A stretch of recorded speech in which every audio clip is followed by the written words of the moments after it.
Irma, we're back. How are you? I'm doing well.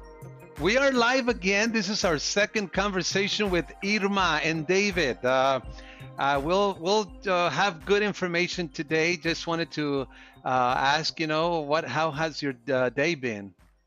My day has been good, very fulfilling. I met with a women's group this morning, and now I'm here with you. Yeah, we are we're showing episode 1 of Arizona's Mexican Heritage, an American Story, a documentary by Dr. Pete Dimas today. I regret that we had to make a change of the venue, and which is a little bit more limited in space, so I couldn't promote it more. However, we're still expecting about 50 to 60 people, and we will show more episodes in the near future. So we invite all of you who are joining this show today to stay tuned. We promote pretty much everything we do through the Arizona Barrio stories and also the AARP, Arizona Hispanic Connection page. So we want to make these conversations very short, and I saw the comments, Irma, from last show, and they love you. You can tell, and I can tell, and anybody can tell that they love you. They appreciate you very much. Before you throw the ball to me, because this show is I throw a question to you, and then you ask a question of me. And before you ask me, let me just follow up on. I had a thought. What I know that because I work with you and I see you, that this takes a lot of time to manage, to take care of all the interactions that go on with this platform. And I was going to ask you, how would you replace this? Because even though it's work, it's a lot of work, but it's very fulfilling, I have to believe. So first of all, how fulfilling it is, and how would you replace that if you were not doing this?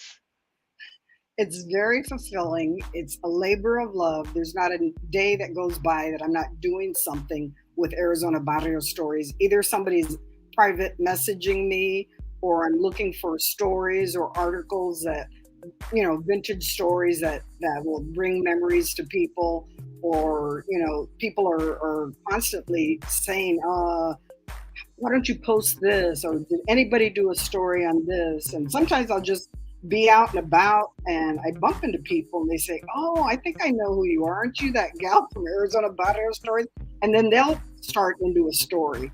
So that's, it's good to be out there and to know that people are tuning in and they want to share their story. Yeah.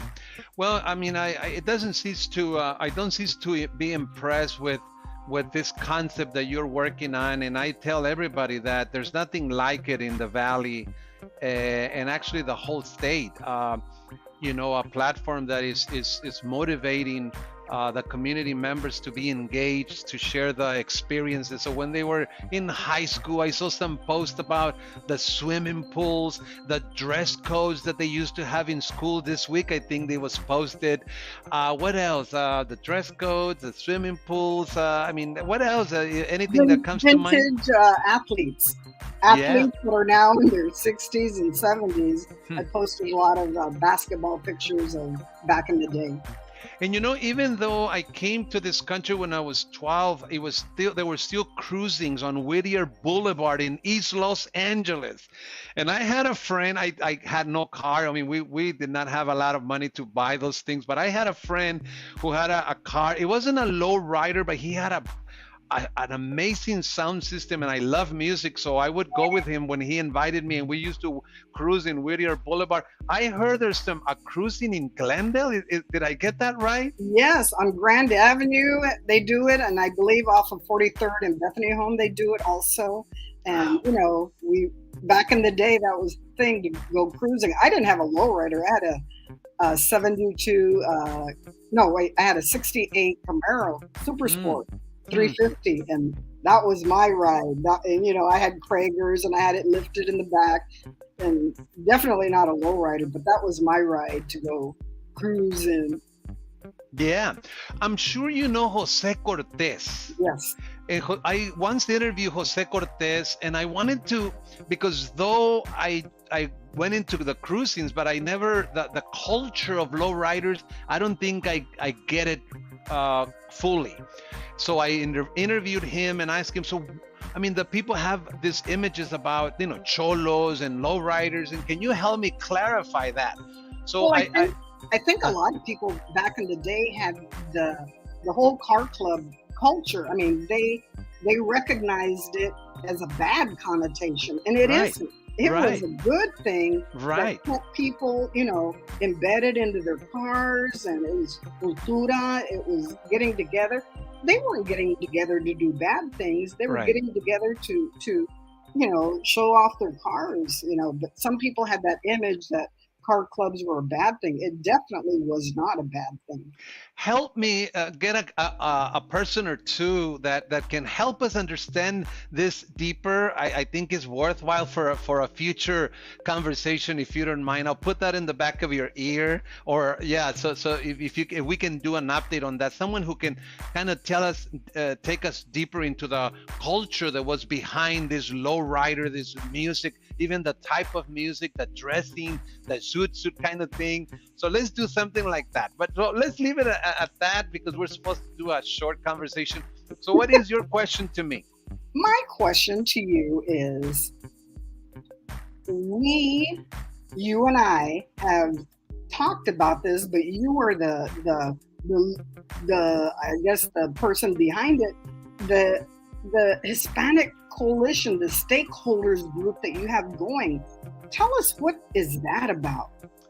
Irma, I have been working for AARP since 2005, but I took on a role to do Hispanic Latino outreach since 2011. And I am a community person. I'm always educating. Actually, I was just there at the Casa de Primavera, which is a housing unit for CPLC, Chicanos por la Causa, and I gave a talk about an hour on long-term care, Social Security, Medicare, access, hospice, nursing homes, you name it. We had a robust conversation, and I do that a lot. I do it on radio, but I feel that there are many areas that people need help with, mainly informational help, and we really don't know who is who in the valley. So I came up with this idea of building a coalition of stakeholders.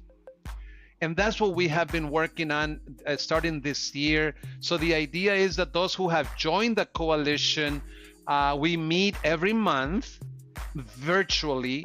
And then every 3 months, every quarter, we have an in-person meeting, and we kind of keep building this momentum conversation to know the objectives of this coalition is threefold. One, who is who offers what services, and to cross promote events. So if anybody wants to reach out to me, wants to know more about the coalition, they can do that. And before we end the show, I would like to show these issues that so far we have come up with, because this coalition is issue based. We really want to give our community resources. Who is dealing with what topics? Who can you call? Who can you reach out if you're dealing with adult protective services? Of course, this is a government agency. You can reach out directly, but sometimes there's help that in the community that can help you navigate the system. Consumer protection, fraud, scams, and more.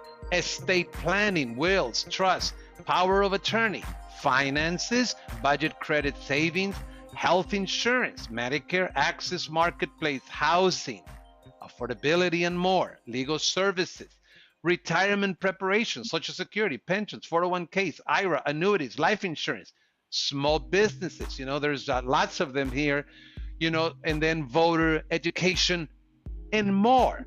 So the idea is to identify people who deal with these issues in order to ask them to join our coalition and make their information available so that the community members, whenever they need something, they know who to call. In a nutshell, that's what this coalition is about. And so that's it. And we really hope to build it. I think we are building it really well. At this point, I believe we have like 10 entities represented. You're talking about ARP, you're talking about the Area Agencies on Aging, Chicanos por la Causa. We're trying to get somebody from Friendly House, the Post 41. We are looking to get the chambers, the Hispanic Chamber to join, etc. It's a very informal coalition, but we feel that it's much needed so that our community members, whenever they need something, they know who to call. Now, is this going to be available in print? Yeah, so we will, once we come up with, we brainstorm, we bring in the contact information, the concepts, who offers what, who's who. We're going to produce a document that can be printed, definitely. I'm not saying that that I am going to be responsible for printing it, but it'll have a version that can be printed. We're going to put it on the cloud, which is the internet. And then who knows, we might create a platform on Facebook, and then maybe an application of some sort. But we really want resources to be readily available to folks. So I don't want to, again, this is not supposed to be a long conversation, but in a nutshell, this is the coalition. Just your thoughts, on this. I think it's good because I've always said this, and I've said it on our show. You don't know what you don't know until you need it. There may be a time that maybe you're the sole provider for maybe your mom or your dad, and maybe, heaven forbid, something happens where you have to start scrambling to maybe find an agency to help you out with aged parents, and then you're scrambling not knowing who to turn to. Right. And reaching out to friends, asking them, what do I do, Yeah, even funeral services, the buying your lot ahead of time and all that kind of good stuff. We have had a good start so far. We'll build it so people will know. We'll let them know through this platform and through the Arizona Barrio stories. Irma, thank you so very much. This is just another conversation brief, just of a couple of items. So thank you for joining once again. Thank you, and I will see you soon. All right. Thank you so much, everyone. We'll see you next time. Adios. Adios.